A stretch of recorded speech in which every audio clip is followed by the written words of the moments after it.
அதிசய காரிய சித்தி தாயே ஓம் வாராகி நமோ நமக. அனைவருக்கும் வணக்கம். நான் உங்கள் தோழி கலை. இன்னைக்கு நம்ம சேனல்ல பங்குனி மாதம் தேய்பிறை பஞ்சமிக்கான பதிவை பற்றி தான் பார்க்க போறோம். பஞ்சமி திதி இன்று இரவு 8:21க்கு தொடங்கி நாளை இரவு 9:14 வரை இருக்கு. பஞ்சமி திதிக்கான அப்டேட் கொஞ்சம் லேட் ஆயிடுச்சு. அதுக்காக முதல்ல நான் உங்ககிட்ட சாரி கேட்டுக்கிறேன். பங்குனி உத்திரத்துக்கு திருச்செந்தூர் முருகன் அழைப்பு கொடுத்திருந்தாரு. ஒரு சில பரிகாரங்கள்லாம் அங்கே செய்ய வேண்டியது இருந்தது. அதெல்லாம் செஞ்சு முடிச்சுட்டு வீட்டுக்கு வர்றதுக்கே லேட் ஆயிடுச்சு. தண்ணிலாம் மாறினதுனால கோல்டாக இருந்தது. அதெல்லாம் சரியாகி இன்னைக்கு தான் உடம்பு கொஞ்சம் தெளிவாக இருக்குது. அதனால தான் பஞ்சமிக்கான பதிவை அவசர பதிவாக போட வேண்டியதாயிடுச்சு. இன்னைக்கு நாம் பார்க்க போகிற பஞ்சமிக்கான பரிகாரம் நாளை இரவு 8 மணிக்கு செய்ய வேண்டியது. இந்த பரிகாரத்துக்கு என்னென்ன பொருட்கள் தேவைப்படும், இந்த பரிகாரம் எப்படி செய்யணும், இதெல்லாம் நாம் ரொம்ப சீக்கிரமாகவே இந்த பதிவில் பார்க்க ஆரம்பிச்சிடலாம். பஞ்சமி கூட்டு பிரார்த்தனைக்கு பெயர் தர விருப்பப்படுறவங்க உங்கள் பெயரையும் காரணத்தையும் கமெண்ட் செக்ஷனில் தெரியப்படுத்துங்க. அப்படி இல்லைனாலும் மெயில் ஐடி டிஸ்கிரிப்ஷன் பாக்ஸில் இருக்குது, நீங்கள் மெயிலாகவும் சென்ட் பண்ணலாம். சரி வாங்க இன்னைக்கான பதிவுக்குள்ளே போயிடலாம். இந்த பஞ்சமி திதி சனிக்கிழமையில் வந்திருக்கிறது ரொம்ப ரொம்ப சிறப்பு வாய்ந்தது. இந்த நாளில் வாராகி அன்னையையும் காலபைரவரையும் வழிபாடு செய்யறதுனால துன்பங்கள்லாம் நீங்கி நம்ம வாழ்க்கையில் மிகப்பெரிய நன்மைகள் ஏற்படும். அஷ்ட பைரவர்களில் 5வதாக விளங்கக்கூடிய உன்மத்த பைரவருடைய துணைவி தான் நம்ம வாராகி அன்னை. இந்த சனிக்கிழமை பஞ்சமி வழிபாடு வாராகி அன்னையினுடைய அருள் மட்டும் இல்லாமல் பைரவருடைய அருளையும் பெற்றுத்தரும்.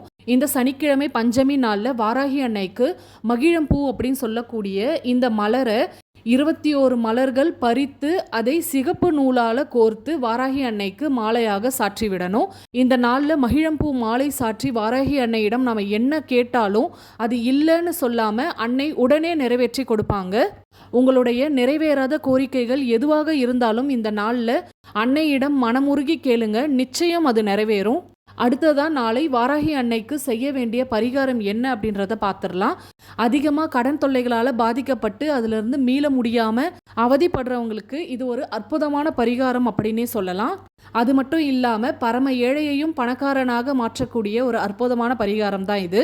இந்த பரிகாரம் செய்யறதுக்கு 8 துளசி இலைகள் தேவைப்படும். அது கிருஷ்ண துளசியாக இருந்தாலும் பரவாயில்லை, விஷ்ணு துளசியாக இருந்தாலும் பரவாயில்லை. பூச்சி எதுவும் இல்லாத மாதிரி 8 இலைகளை பார்த்து பறித்து எடுத்துக்கோங்க. அடுத்ததாக 8 ஏலக்காய் தேவைப்படும். இதுவுமே எந்த ஒரு டேமேஜும் இல்லாமல் முழுமையாக இருக்கிற மாதிரி பார்த்து எடுத்துக்கோங்க. அடுத்ததாக இதுதான் ரொம்பவே முக்கியமான ஒன்று. இந்த மாதிரி 2 பக்கமும் சோளக்கதிர் பொறிக்கப்பட்ட ₹1 நாணயங்களை 8 நாணயங்கள் எடுத்துக்கோங்க. இந்த மாதிரி சோளக்கதிர் இருக்கக்கூடிய ₹1 நாணயம் கோடீஸ்வர யோகத்தை ஏற்படுத்தும். அதனால் இந்த நாணயத்தை தான் இந்த பரிகாரத்துக்கு உபயோகப்படுத்தணும். உங்ககிட்ட இல்லைனாலும் கடையில் சேஞ்ச் கேட்டு இந்த மாதிரி நாணயங்களாக பார்த்து வாங்கிக்கோங்க. இந்த பரிகாரம் செய்ய தொடங்கிறதுக்கு முன்னாடி இன்னொரு முக்கியமான விஷயம் செய்யணும். இதை செய்ததுக்கு அப்புறம் தான் பரிகாரம் செய்யவே தொடங்கணும். இதுதான் மக்காச்சோளம். சதுர வடிவாக ஒரு வெள்ளை துணி கட் பண்ணி எடுத்துக்கோங்க. அதில் 1 கைப்பிடி அளவுக்கு காய்ந்த மக்காச்சோளம் வைத்து அதை ஒரு மூட்டையாக கட்டி உங்கள் வீட்டினுடைய வடமேற்கு பகுதியில் வடமேற்கு மூலையில் கட்டி தொங்க விடணும். இதை நீங்கள் எந்த நேரத்தில் வேணாலும் நாளைக்கு செய்யலாம். இதை செய்ததுக்கு அப்புறம் தான் இரவு 8 மணிக்கு பரிகாரம் செய்ய தொடங்கணும்.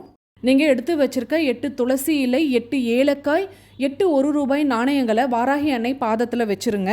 வாராகி அன்னை முன்னாடி 5 வெண்கடுகு தீபம் ஏற்றி வைக்கணும்.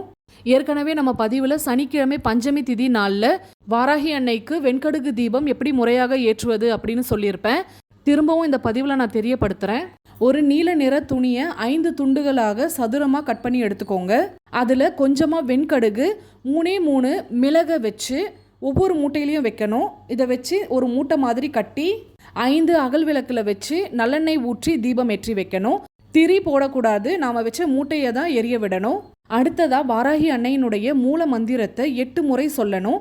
சொல்லி முடிச்சதுக்கப்புறம் அன்னையை மனதார பிரார்த்தனை செய்துட்டு உங்கள் வீட்டினுடைய அஷ்ட திக்குலையும் 1 ஏலக்காய், 1 துளசி இலை, ₹1 நாணயம் இது யார் கண்ணுலையும் படாத மாதிரி வைங்க. வடகிழக்குலேருந்து தொடங்கி வடக்கில் முடிக்கணும்.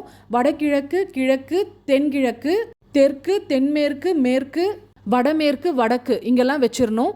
உங்கள் வீட்டில் இருக்கவங்க யாருமே இந்த பரிகாரம் செய்யும்பொழுது பார்க்கக்கூடாது. எந்த இடத்துல வச்சா அவங்க பார்க்க மாட்டாங்களோ அந்த இடத்துல வைக்கணும். இந்த மாதிரி அவங்க பார்க்காத இடத்துல வச்சாதான் பலன் பல மடங்குல உங்களுக்கு கிடைக்கும்.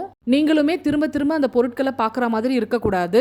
இந்த மாதிரி வச்சு 3 நாட்களில் உங்களுடைய பொருளாதாரத்தில் பெரிய மாற்றங்கள் ஏற்படும்.